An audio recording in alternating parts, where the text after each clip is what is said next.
Long term plan ہے نا, یہ ہونا چاہیے, ڈیم بننے چاہیے. اگر آج بھی ہم اس کو فاسٹ ٹریک کریں گے ہمیں کئی سال لگیں گے فنڈنگ ارینج کرنے کے لیے, جو پولیٹیکل اس کے اوپر کنٹروورسیز کو ختم کرنے کے لیے, اور جنرلی ہماری انیفیشنسیز کو ہم رکھ کے دیکھیں. شارٹ ٹرم پلان جس میں اگلے سال, لیکن میں ایک بات صرف کہہ دوں کہ بھاشا بن رہا ہے, اس پہ ایلوکیشن ہم اپنے پی ایچ ڈی پی سے بھی کر رہے ہیں, ہم نے اس کی فائنینسنگ بھی ریز کی ہے, اور میرے خیال میں اس میں ڈیلے ہے, مگر انشاءاللہ 28-29 تک وہ بن جائے. وہ تو بڑا اب دو گھڑی بھر کو ٹھہر جائے گی. میں آپ کے سوال کی جواب میں اب آپ پوچھتے ہیں کہ شارٹ ٹرم کیا جواب ہے, تو شارٹ ٹرم ہو سکتا ہے جواب ڈیم نہ ہو. یہی میں جاننا چاہتی ہوں, میرا بھی یہی خیال ہے, اسی لیے آپ کو بلایا, اسی لیے آپ پہلے باس میں آتی تبدیلی کے سفیر وزیر میرے پروگرام پہ آئے. کیا ہے پلان؟ ذرا نوازی آپ کی. دیکھیے بات یہ ہے, میں یہ سمجھتا ہوں کہ دو تین چیزیں ہونی بہت اہم ہیں. ایک تو میں نے کئی مرتبہ یہ کہا ہے, مجھے ابھی وزیر اعظم نے حکم دیا تو میں گلگت بلتستان گیا ہوا تھا, اور وہاں پہ 3 دن میں ہم نے 750 کلومیٹر گاڑی پہ سفر کیا, اور کوئی 20-30 میل ٹریک کیا مختلف جگہوں پہ. وہاں پہ مجھے کسی غریب بلتی کا کوئی وہ نہیں نظر آیا. پانی کے اوپر کوئی ریسٹورانٹ بناؤ, کوئی ہوٹل بناؤ, کوئی ریزورٹ بناؤ.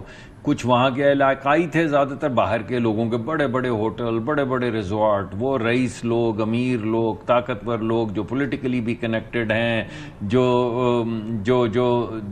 ایڈمنسٹریٹولی بھی کنیکٹڈ ہیں, جن کے پاس دولت بھی سب سے زیادہ ہے, انہی نے وہیں پہ یہ بنائی ہوئی ہیں چیزیں.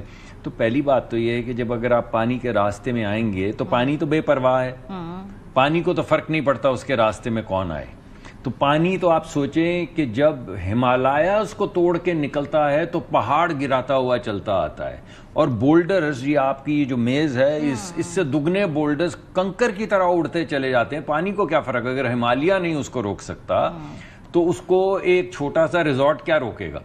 تو ہوتا یہ ہے کہ وہ جو بولڈرز چلتے آتے ہیں, پانی آتا ہے, اور آپ کی نظروں کے سامنے آپ نے ٹی وی پہ دکھایا ہے کہ وہ کس طرح کلیپس کر کے وہ ہوٹل گرتے ہیں.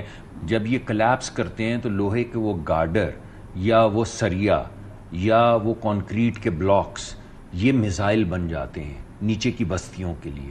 جب یہ اسی طرح گرتے پڑتے اڑتے آتے ہیں جیسے پہاڑی بولڈرز آ رہے ہوتے ہیں, تو بستی ان کے راستے میں جو بھی آتی ہے چیز وہ نیست و نابود ہو جاتی ہے. تو یہ چند امیر لوگ جو 70 ہزار روپیہ نائٹ کا یا 80 ہزار روپیہ ایک سیزن میں رات کا لیتے ہیں, ان کو ہٹنا ہوگا. کیسے اب جی بالکل, وزیر اعظم حکم دے کر آئے ہیں. وہ جو بڑے بڑے عطابات وزیر اعظم وہاں پر حکم دے کر آئے ہیں کہ اس سال کے اندر پہلے تو یہ حساب دیا جائے کہ ان کو این او سیز کس نے دیے ہیں, اور دوسرا یہ بتایا جائے کہ جو این او سی کے بغیر بنے ہیں وہ کیسے بنے ہیں اور کن کے ہیں یہ ہوٹل, اور یہ جن کے بھی ہوٹل ہیں ان کو راستے سے پانی کے ہٹایا جائے.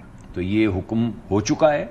باقی جگہوں پہ ابھی ہم ریلیف ایفرٹس کر رہے ہیں, مگر اس تمام صوبوں کے اندر, اور انشاءاللہ اب ایک اس کے فوراً بعد کمیٹی ہوگی جس میں تمام وزرائے اعلیٰ آئیں گے, تمام چیف سیکرٹریز آئیں گے, وزیر اعظم اس کی صدارت کریں گے, میں بھی حاضر ہوں گا, اور بھی دیگر وزراء آئیں گے, اور ادھر یہ فیصلہ ہم بیٹھ کے سارے سر جوڑ کے کریں گے کہ یہ زوننگ جو ہے یہ ہم سب کو ایک ہی طرح کی زوننگ پورے پاکستان میں کرنی ہے, بیکاز واٹر ڈزنٹ کیئر.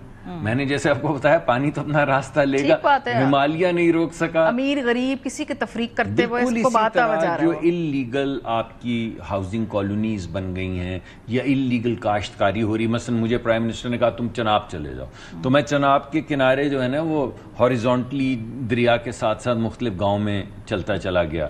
تو ایک وہ غریب کئی جگہوں پہ, میں نے پوچھا اے کی ہے, انہوں نے کہا جی میری فصل ہے. تو میں نے کہا یار تو نے دریا کے درمیان میں فصل اگائی ہوئی ہے. انہوں نے کہا نہیں جناب, نام لیا اس نے کہ فلانے بندے دا ہے کہ دی زمین ہے, میں تے ٹھیکے تے لی تھی. تو میں نے کہا تو نے کتنا ٹھیکہ دیا؟ اس نے کہا جی میں نے 1 ایکڑ کا 1.25 لاکھ روپیہ ٹھیکہ دیا. تو میں نے کہا تیرا ٹھیکہ تو ڈوب گیا, تو ایک غریب آدمی ہے, تو نے 1.25 لاکھ روپے کا ٹھیکہ لیا ہے, دریا کے اندر, دریا کے پیٹ کے اندر تو فصل اگا رہا ہے. تجھے پتا ہے ہر اگلے 2-4 سال کے بعد سیلاب آئے گا, تو یہ 1.5 لاکھ تو کماتا نہیں ہے, تو 1.5 لاکھ دے گا کہاں سے؟ اس کا کیا قصور ڈاکٹر صاحب, ریگولیٹ تو جی میں زوننگ, میں نے آپ کو دوبارہ جو میں آپ نے سولوشنز پوچھے نا, تو میں نے آپ کو بتایا کہ ہاؤسنگ کالونیز کی زوننگ, ایگریکلچرل لینڈ کی زوننگ, نہ صرف زوننگ جس میں بار بار ریاست کا جو ذکر کر رہا ہوں, اب ریاست کو کھڑا ہونا پڑے گا, کیونکہ ریاست کے کھڑے نہ ہونے سے نقصان امیر آدمی کو نہیں ہو رہا, جس کے مربع زمین ہے اس کو بھی نقصان ہو رہا ہے. اللہ اس کو اضافت دے دولت میں اور زمین بھی اور دے. لیکن جو غریب آدمی کا جب 1.5 لاکھ جاتا ہے تو وہ تو برباد ہو جاتا ہے, وہ غربت میں گر جاتا ہے. اس دفعہ غریب آدمی سے بھی تھوڑا آگے middle class, lower middle class کو بھی جب جا کے یہ موسمیاتی تبدیلی ہٹ کی ہے, میرا خیال ہے ان کو بھی پتہ چلا. اچھا یہ مجھے بتائیے کہ اس کے اندر تو یہ زوننگ ہو گئی. تیسری چیز یہ ہے, دیکھیں پہلے ہمارے پاس, سوری میں آپ کی بات مکمل کریں, دیکھیں بات یہ ہے کہ پہلے ہمارے پاس یہ ٹیکنالوجی میسر نہیں تھی. آپ نے دیکھا ہوگا پرانے زمانے کے انجینئر فیتے لے کے وہ ناپ کے لکیریں نقشے سامنے رکھ کے وہ لائنوں سے بتاتے تھے کہ پانی کہاں سے. اب وہ بات ختم ہو چکی ہے. ہمارے پاس سیٹلائٹ امیجری موجود ہے, ہمارے پاس ڈرون کے سوارمز موجود ہیں, ہمارے پاس فزیکل انفراسٹرکچر موجود ہے. ان تمام چیزوں کو یکجا کرنے کے لیے ہمارے پاس ڈیٹا بیس اور ڈیٹا بیس مینجمنٹ موجود ہے, ہمارے پاس مشین لرننگ موجود ہے, ہم اے آئی کی بھرپور اپلیکیشنز, ہم ہر ایک چیز کو آرٹیفیشل انٹیلیجنس کہتے ہیں. ہم آرٹیفیشل انٹیلیجنس استعمال نہیں کر رہے ہوتے, اے آئی کے ماڈلز کو ٹرین نہیں کر رہے ہوتے. ہمارے پاس نہ ڈیٹا ہے نہ پلیٹ فارمز ہیں, لیکن ہم اے آئی کو اپلائی کر رہے ہوتے ہیں, اس ماڈلنگ کر رہے ہوتے ہیں. اب ہمارے لیے میڈم یہ تعین کرنا کہ یہ پانی کتنا اگلے سال آئے گا, مثلا 6 مہینے پہلے سے میں کہہ رہا ہوں کہ 30% زیادہ ہوگی مانسون اس دفعہ, اور این ڈی ایم اے کے چیئرمین جنرل صاحب بھی کہہ رہے ہیں, تو ماڈلنگ ہوئی ہے تو بتا رہے ہیں نا. لیکن پریپیئرڈنس صوبوں کی آپ کو لگ رہا ہے کہ کیونکہ وہ لوگ جب آپ ان کی بات سنیں ان کو پتا تھا اتنا زیادہ پانی آ جائے گا, جو رسپانس ہے ہونا چاہیے تھا, جو پریپیئرڈنس ہونی چاہیے تھی, اب آ گیا تو فائر فائٹنگ کر رہے ہیں, تو کوآرڈینیشن کی 2 جواب ہیں اس کے, 2 جواب ہیں. ایک تو معلوم تھا, یعنی 6 مہینے سے ہر صوبے کو ایک تسلسل کے ساتھ اطلاع دی جا رہی تھی کہ اس مرتبہ مانسون کی شدت میں بہت زیادہ اضافہ ہوگا, پانی زیادہ آئے گا. نہ صرف اطلاع دی جا رہی تھی بلکہ سیمولیشنز دکھائی جا رہی تھیں, ان کو لوگوں کو ٹرین کیا جا رہا تھا, اور پھر انہوں نے کمیونٹی لیول ٹریننگ کی ہے.